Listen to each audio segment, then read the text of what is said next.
Enrique Tarrio is out, and we're getting updates as to when he's going to arrive home. And I'm going to see if it's appropriate to try to meet and greet at the airport, and if it's not, let him come back and either rest up, heal, or be vocal about what the hell he's gone through. Which actually brings us to the next subject, which is pardons galore. I had the observation, I had the deep, not so deep thought that as Biden is leaving office, he's pardoning every member of his criminal regime. Or not every, I'm exaggerating, you know what I'm getting at. As he goes out, he pardons the criminals of his regime.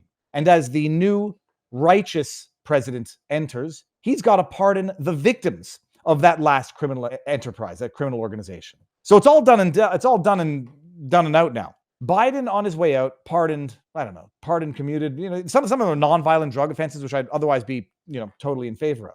Pardoned Fauci, pardoned Milley, arguably treasonous, pardoned everyone on the January 6th committee that is responsible for the people being unlawfully held in prison, in gulags, tortured, the isolation. 20, what was it now? I think it's like 20 some odd, maybe 25, anywhere between 12 and 25, held in pretrial detention without even yet having had a trial. How many Jan 6ers haven't been convicted? I think it's 23, but I don't want to make it, maybe 15. It might be 15. Let me see here. 310 have not been convicted. That can't be right. There's not 310 who are in pretrial detention. I think it was a couple of dozen. Joe Biden on his way out pardons the Jan 6 committee, witnesses, low-level clerks. Who did Biden pardon in respect of the Jan 6 committee? I'm wondering if it doesn't fall within the broad application of the pardon. Joe Biden issued preemptive pardons for the following individuals in connection with the House committee: members of Congress who served on the Select Committee investigating the January 6th attack. Okay, we got Benny Thompson, Zoe Lofgren, Adam Shitforbrains and the Schiff, Pete Aguilar, Stephanie Murphy, Jamie Raskin, Elaine Luria, Liz Warhor Cheney, and Adam Crybaby Kinzinger. Staff members who served on the Select Committee, U.S. Capitol and Washington, D.C. police officers who testified before the committee. These pardons were part of Biden's final acts. Now, when it comes to U.S. Capitol and Washington, D.C. police officers who testified before the committee, including Harry Dunn, Aquilino Gunnell, Michael Fanone, and Daniel Hodges, there is no acknowledgement of guilt for accepting a pardon, as far as I understand, and I reserve the right to be wrong on that, but that's my understanding. And I'm not sure what these similar problems are. Bottom line, those who haven't been charged, from what I understand, the DOJ, the new DOJ, or at least the DOJ under Trump, is now saying we're dismissed. We're not pursuing those charges. Those who have been convicted of misdemeanors or nonviolent are being pardoned, and those who were convicted of violent crimes are having their sentences commuted. That's what I understand is going on. But the bottom line is that is what's going on. Yesterday, in addition to watching the live stream commentating Trump's inauguration speech and the aftermath, and after the speech, he went to this stadium and signed a bunch of executive orders, and then went back to the White House and signed a bunch of pardons. And he signed a proclamation that issued pardons, effectively pardoning everyone involved in January 6th. Everyone. And as of last night, there were live streams, which I then was subsequently co-live streaming, Jake Lang on his end, outside the DC Gulag, waiting for people to get released. And now let's take a break from this video for a word from our sponsor, The Wellness Company. Okay, folks, the countdown is on before the new administration exposes the entire pandemic. Most people know that a lot of people's health was negatively impacted by global coercion. Whether it's severe side effects or experiencing long COVID, check out this natural solution formulated by Dr. Peter McCullough in collaboration with The Wellness Company. And they just leveled up their original detox formula for $30 less, introducing the 3-in-1 Ultimate Spike Detox, conveniently consolidating into one capsule with 4 times more nattokinase, 500 milligrams of bromelain, and 500 milligrams of turmeric root extract. Nattokinase, an enzyme researched for its anti-clotting effects, may work to break down spike proteins combined with bromelain and curcumin. It provides a potent blend for detoxification and cellular support, crafted with 100% natural ingredients. Ultimate Spike Detox is backed by research, offering effective support for your cells' natural repair and recovery. Experience the only formula approved and used by Dr. Peter McCullough, a top fighting doctor who risked it all. Head over to twc.health/Viva. Use promo code Viva for 15% off and free shipping. That is twc.health/Viva. And now back to the vlog. As of this morning, there were stories of delays in people being released. Now, I'm very, sensitive. I appreciate the logistics that have to go into freeing that many people in such a short period of time.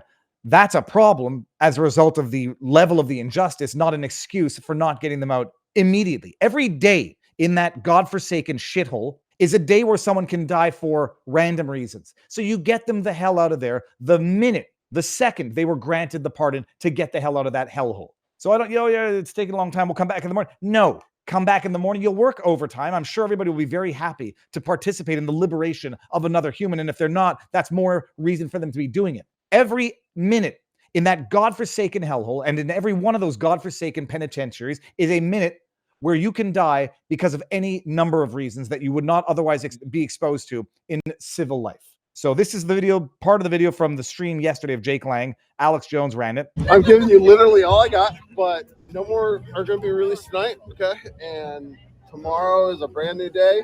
We'll see what tomorrow brings, okay? I'll probably be here with you, okay? No, I was told no more tonight. No more tonight. No more tonight, okay? And tomorrow, I don't know, okay? And that's the best I got for you. Nope, I'm sure they're fine. We just wanted you release them after we left. No. The banner is assured no more being released. Oh, good. No more people are going to Sorry about the cold. I understand. I very much understand. Tell your boss.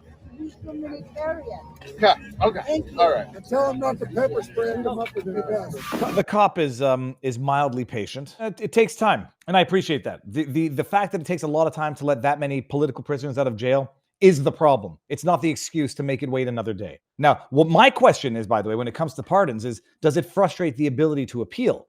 Because we know that Biden, in addition to pardoning the criminals of his own regime, literally pardoned literal murderers and literal rapists. And 3 of the people he pardoned on death row commuted their sentence, which is a form of pardon, a commutation, refused to accept it. And the argument, from what I understand, is that they don't want it interfering with their appeals because they are saying we're innocent, not attenuating circumstances don't execute us.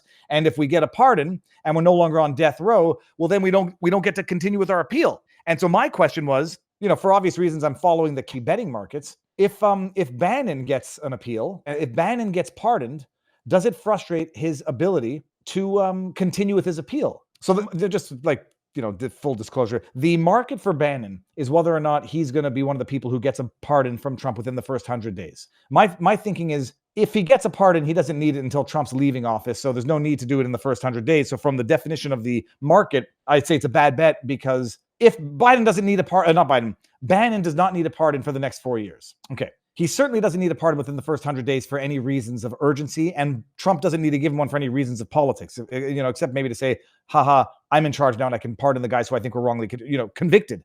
Bannon was on his contempt of Congress, contempt of subpoena. So that's my thought. My rationale also is I know that on the one hand, Bannon probably likes wearing that conviction and he's already served his time as a badge of honor, as a scar of the political persecution of which he was a victim. He's appealing it, and nobody wants the precedent to be set that you can go to jail and get convicted of contempt of Congress for defying a subpoena when it's the first time in the history of America that it had happened. I'm fairly certain it was. Even more so that the fact that that subpoena was issued by the January 6th committee, a bunch of effing criminals that Biden just pardoned on the way out, and that committee was unlawfully formed. It didn't meet quorum.